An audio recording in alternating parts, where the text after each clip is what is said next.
Cricket only நேயர்களுக்கு வணக்கம். Play ஆஃபோட first match வந்து கம்ப்ளீட் ஆயிருக்கு. Punjab Kings vs RCB. இந்த மேட்ச் எப்படி இருந்ததுங்கிறத பத்தி நம்மள்ட்ட டீட்டெயிலா பேசுறதுக்காக நம்ம கூட இன்னைக்கு கிரிக்கெட் அனலிஸ்ட் கல்யாண் சார் இருக்காரு. அவர் கூட பேசலாம். சார் வணக்கம் சார். வணக்கம் ஈஸ்வர். சார் நம்ம ரவுண்ட் டேபிள்லயே பேசியிருந்தோம். பஞ்சாப் வந்து ரொம்ப ஸ்ட்ராங்கா இருக்காங்க. இந்த வாட்டி அவங்க வந்து குவாலிஃபை ஆகி ஃபைனல் போயிடுவாங்க அப்படின்னு எதிர்பார்ப்பு எல்லாருக்குமே இருந்தது. ஆர்சிபி வேற லெவல்ல தெரிஞ்சிருக்காங்க இந்த பிளே ஆஃப்ல. எப்படி பார்க்கலாம் இதை? முக்கியமான விஷயம் பேரதிர்ச்சி, ஏமாற்றம். இதே மாதிரி ஒன் சைடடா எப்படி இருக்கும்? பேரதிர்ச்சிங்கிறது ஆர்சிபி ஜெயிச்சது பேரதிர்ச்சியா? இல்ல, பஞ்சாப் கிங்ஸ் இப்படி ஃபைட்டே பண்ணாம ஸ்கூல் ஏதோ இன்டர் ஸ்கூல் மேட்ச் இல்லைன்னா இன்டர் டிஸ்ட்ரிக்ட் மேட்ச் ஆடுற மாதிரி கேமை வந்து அலட்சியமா விட்டு கொடுத்துட்டாங்களோ, அலட்சியமா தோத்துட்டாங்களோ அப்படிங்கிற ஒரு விஷயத்துலதான் நான் பேரதிர்ச்சின்னு சொன்னேன். ஏமாற்றம். இதே மாதிரி யாரும் பஞ்சாப் கிங்ஸ் ஜெயிக்கிறது, ஆர்சிபி ஜெயிக்கிறது இட்ஸ் அனதர் திங். பட் இந்த அளவுக்கு ஃபைட்டே இல்லாம ஒரு ரெக்லெஸ் பேட்டிங்னு சொல்லுவாங்க இங்கிலீஷ்ல. I don't know what is in Tamil. Reckless பேட்டிங்னு இதுதான் பார்த்தோம். நம்ம முக்கியமான ஒரு டோர்னமெண்ட்ல முக்கியமான நேரத்துல ஒஸ்ட் பர்ஃபார்மன்ஸ ரிசர்வ் பண்ணி ஆடின மாதிரி இருந்தது அவங்களுடைய பஞ்சாப் கிங்ஸ் ஆட்டம்.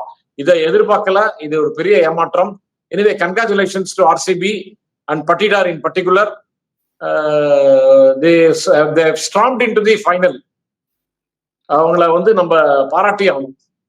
சார் இது வரைக்கும் 9 டைம் வந்து பிளே ஆஃப் போயிருக்காங்க. அதுல வந்து 3 டைம் வந்து ரன்னர் அப் ஆயிருக்காங்க. 2009, 2011 அந்த 2016. லாஸ்ட் 2024ல கூட பிளே ஆஃப் வரைக்கும் போயிட்டு அந்த ஃபைனல் கார்ட்ல எடுத்து வைக்க முடியல. இந்த 2025ல ஆரம்பத்திலேருந்தே அந்த பாசிட்டிவ் இன்டென்ட்டை காமிச்சிட்டு இருந்தாங்க ஆர்சிபி. தொடர்ந்து எல்லா மேட்சும் வெற்றி பெற்றுட்டே இருந்தாங்க. ஹோம்ல மட்டும் ஒரு 2-3 மேட்ச் தொடர்ந்து தோல்வி. அதுக்கப்புறம் கம்பேக் கொடுத்து இந்த அளவுக்கு ஃபர்ஸ்ட் ஃபைனலிஸ்டா போறதெல்லாம் எவ்வளவு பெரிய விஷயம் சார்? நல்ல பெரிய விஷயம், அதுல ஒன்றும் டவுட்டே இல்லை. இதே மாதிரி இவ்வளவு ஈஸியா வின் பண்ணி இப்படி ஃபைனல் வருவான்னு நான் எதிர்பார்க்கல. நிறைய பேர் எதிர்பார்த்திருக்க மாட்டாங்க. பஞ்சாப் கிங் 2 பேரும் கம்பேர் பண்ணச்சே பஞ்சாப் கிங் ஸ்லைட்லி பெட்டர் டீமா தான் இருந்தது. என்ன இப்போ இருக்கிற ரீசன்ட் பர்ஃபார்மன்ஸ்லயும் பஞ்சாப் கிங்ஸ் தான் ரொம்ப நல்லா ஆடிட்டு இருக்காங்க. கோர்ஸ் அன்னைக்கு வந்து போன மேட்ச் ரொம்ப பிரமாதமா ஆடி ஒரு சிங்கிள் ஹேண்டடா ஜெயிச்சாரு விக்கெட் பெறவர் கேப்டன் ஆக்டிங். ஆமா, ஜிதேஷ் சர்மா. பட் இருந்தாலும் எப்படி பார்த்தாலும் டீம் பேலன்ஸ் வந்து பஞ்சாப் கிங்ஸ் மேலதான் இருந்தது. பஞ்சாப் கிங்ஸ்க்கு நல்ல பேட் டீப் நம்பர் 8 வரைக்கும் ஆடுறாங்க. அந்த மாதிரி இருக்கிற நேரத்துல இப்படி வந்து ஒரு இவ்வளவு போர் பர்ஃபார்மன்ஸ் எதிர்பார்க்கவே இல்லை. ஆர்சிபி இன்னைக்கு வந்து கிரஷ் பண்ணிட்டாங்க. ஓப்பனிங் இந்த ஃபைனல்ல வந்து ஒரு ஃபைனல் வருதுங்கிறது ஒரு விஷயம். அந்த ஃபைனல் என்ன மாதிரி ஆடி எவ்வளவு ஈஸியா ஜெயிச்சு எவ்வளவு கான்பிடண்டா வந்தாங்கிறது ஒரு விஷயம். ஸோ ஒரு பெரிய ஒரு விஷயம். இப்போ ஆர்சிபி வந்து அப்படியே ஒரு இன்டிமிடேட்டிங் டீம் மாதிரி தெரியுது இப்போ. சார் இப்போ வந்து பிளே ஆஃப்ல இது வரைக்கும் நடந்த பிளே ஆஃப்லேயே வந்து லோவஸ்ட் செகண்ட் டோட்டலா பாத்தீங்கன்னா இந்த 101 தான் இருக்கு. இதே பிச்சில் தான் வந்து முலன்பூர்ல தான் வந்து 111 அடிச்சாங்க பஞ்சாப் கிங்ஸ். அங்கேருந்து கேகேஆரை வந்து 99, 98க்கு ஆல் அவுட் பண்ண ஒரு டீமாவும் பஞ்சாப் தான் இருக்காங்க. ஸோ அந்த மாதிரி ஏதாவது ஒரு மேஜிக் நடக்குமான்னு பார்த்த ஒரு இடத்துல அப்படி எதுவுமே பெருசா எடுப்படலையே சார்? இல்ல, அதே மாதிரி ஸ்கோர் எல்லாம் அதே மாதிரி வின் எல்லாம் ஒன்ஸ் இன் ப்ளூ மூன் தான். அதே மாதிரி எல்லாம் ஒரு ரொம்ப அதிசயமா தான் நடக்கும். அதை வந்து ஒரே டோர்னமெண்ட்ல 2 தடவை 3 தடவை எதிர்பார்க்கறதுங்கிறது எனக்கு ஒன்றும் அதுல நம்பிக்கை கிடையாது. 101 டார்கெட்னு ஒண்ணு டெஃபினட்டா நான் 10 ஓவர்ல முடிப்பாங்களா 12 ஓவர்ல முடிப்பாங்களான்னு நான் இங்க பார்க்கச்சே டிஸ்கஸ் பண்ணிட்டு தான் என்னோட ஃபேமிலியோட பார்க்கச்சே. ஸோ 10 ஓவர்ல முடிச்சுட்டாங்க. 10 ஓவர்ல முடிக்கணும் அப்படின்னு பிளான் பண்ணி முடிச்ச மாதிரி அழகா அவ்வளவு ஈஸியா ஆடி ஜெயிச்சுட்டு போயிட்டாங்க. ஸோ இது எப்படி பார்த்தாலும் வந்து இது பஞ்சாப் கிங்ஸோட இந்த டிசப்பாயிண்டிங் பர்ஃபார்மன்ஸுக்கு மன்னிப்பே கிடையாது. They have to do lot of hard work. One more chance இருக்கு. அதை வந்து அவங்க பார்த்து ஆடணும். இதே மாதிரி ரெக்லெஸ்ஸா ஆடுறத நிறுத்தணும்.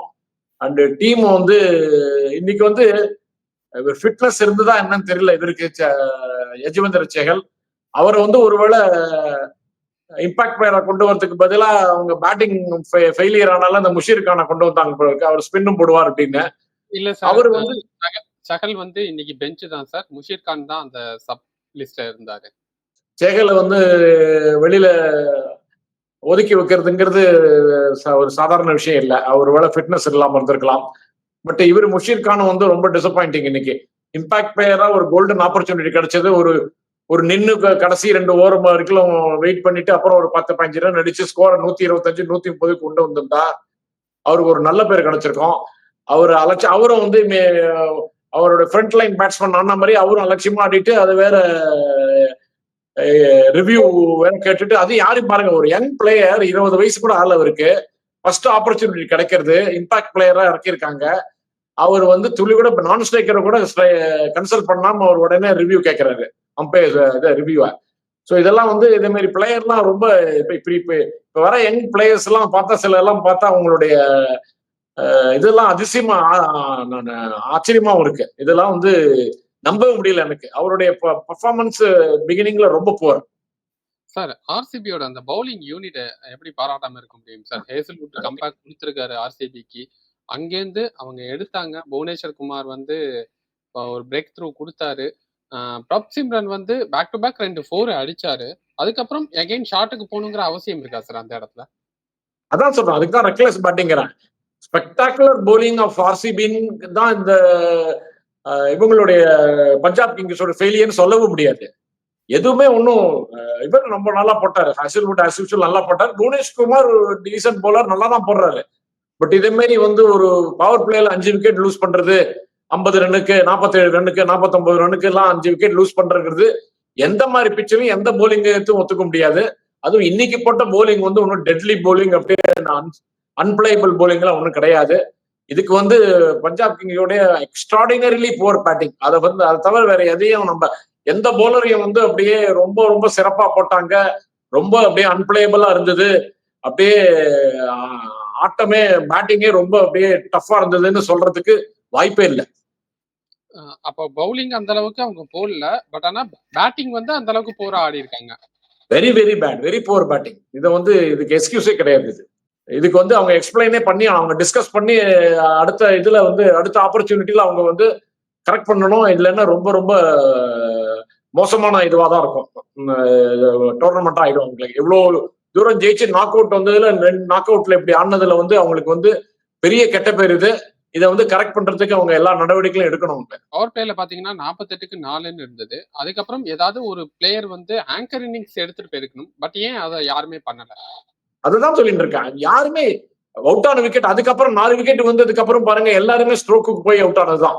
யாரும் வந்து ஒரு ரொம்ப டிஃபிகல்ட் பால்ல கூகுளி எல்லாம் நல்லா போட்டாரு அந்த சுரேஷ் சர்மா எல்லாம் எவ்ரிதிங் அக்ரீடு.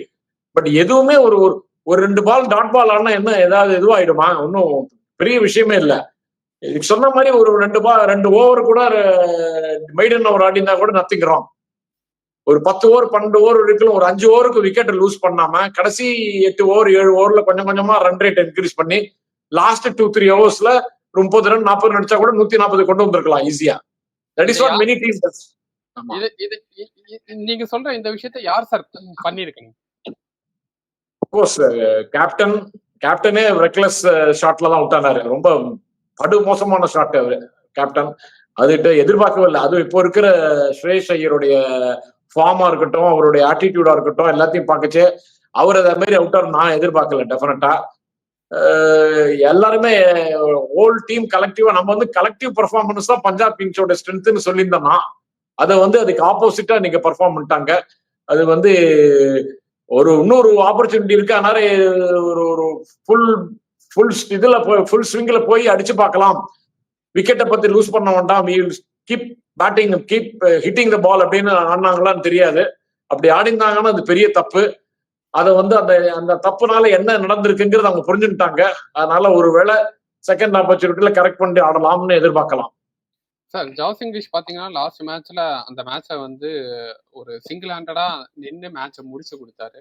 அவர் மேல நிறைய எதிர்பார்ப்புகள் இருக்கு. நிறைய பெஞ்ச்ல உட்கார வச்சு அதுக்கப்புறமா இப்பதான் ரீசெண்ட் டேஸ்ல அவரை எடுத்துட்டு வராங்க. ஷேயர் வந்து அவர் மேல நம்பிக்கை வச்சு அவரை வந்து 1 டவுன்லயும் இறக்கி விடுறாரு அவர் பிளேஸ்ல.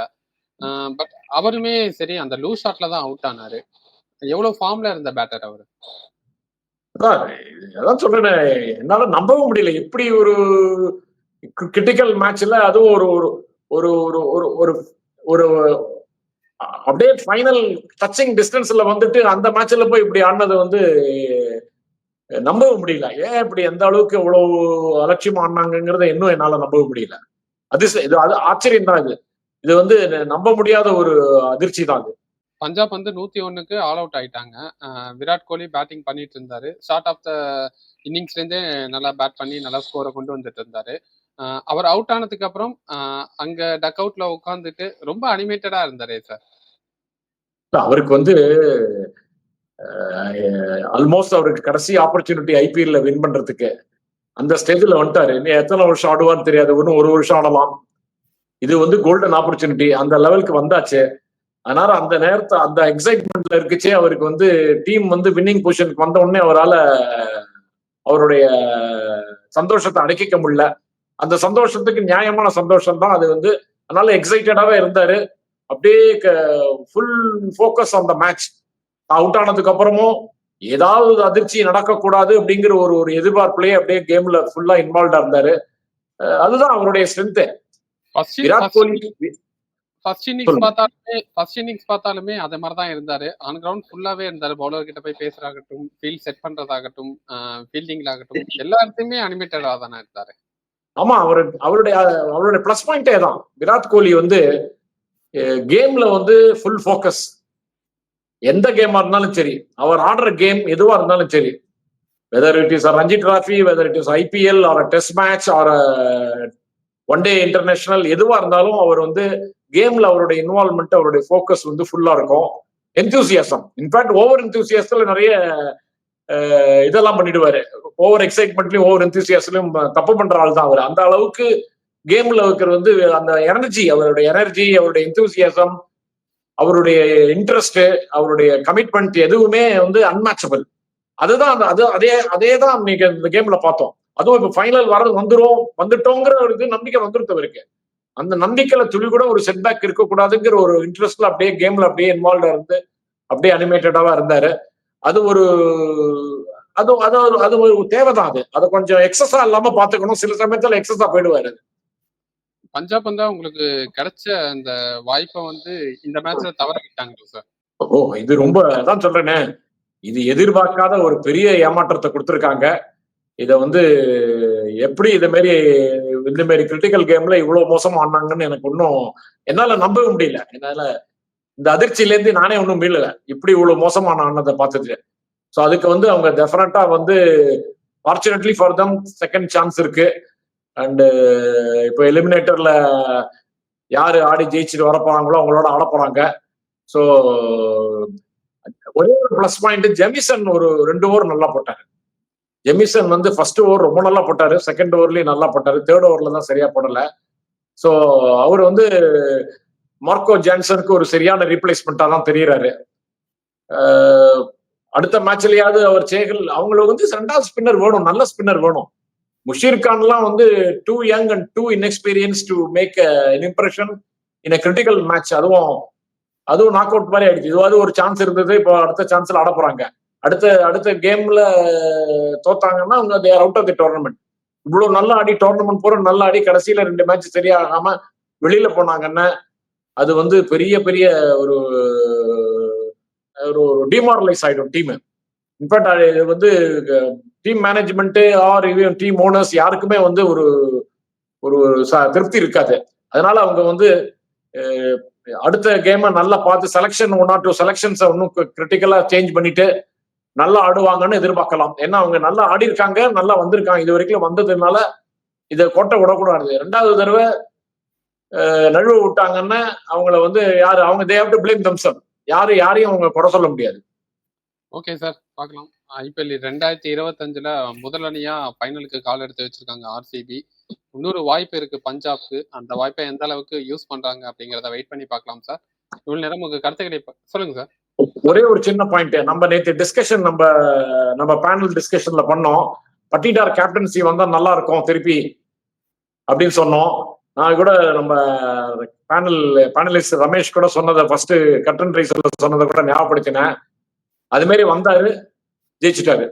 ஸோ அவருக்கு நீங்களும் சொல்லுவீங்க லக்கு இருக்கான்னு. அவருக்கு லக்கு அதிகமா தான் இருக்கிற மாதிரி தெரியுது. ஓகே சார், ஃபைனல் போற வரைக்கும் லக் இருக்கு. ஃபைனல்ஸ்ல எந்த அளவுக்கு லக் இருக்குங்கிறதையும் நம்ம வெயிட் பண்ணி தானே சார் பார்க்கணும். இல்ல, இது வரைக்கும் ஒரு லக்கு வந்துருது. அடுத்தது ஒரே ஒரு மேட்சுக்கு லக்கு வேணும்.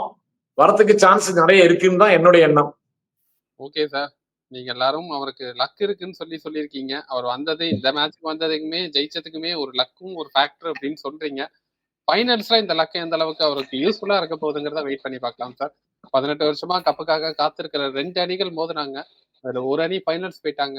இன்னொரு அணிக்கு இன்னொரு வாய்ப்பு இருக்கு. எந்த அளவுக்கு பயன்படுத்துறாங்கிறத வெயிட் பண்ணி பார்க்கலாம் சார். உண்மையான கருத்துக்களை பகிர்ந்துகிட்டதுக்கு ரொம்ப நன்றி சார். நன்றி, வணக்கம்.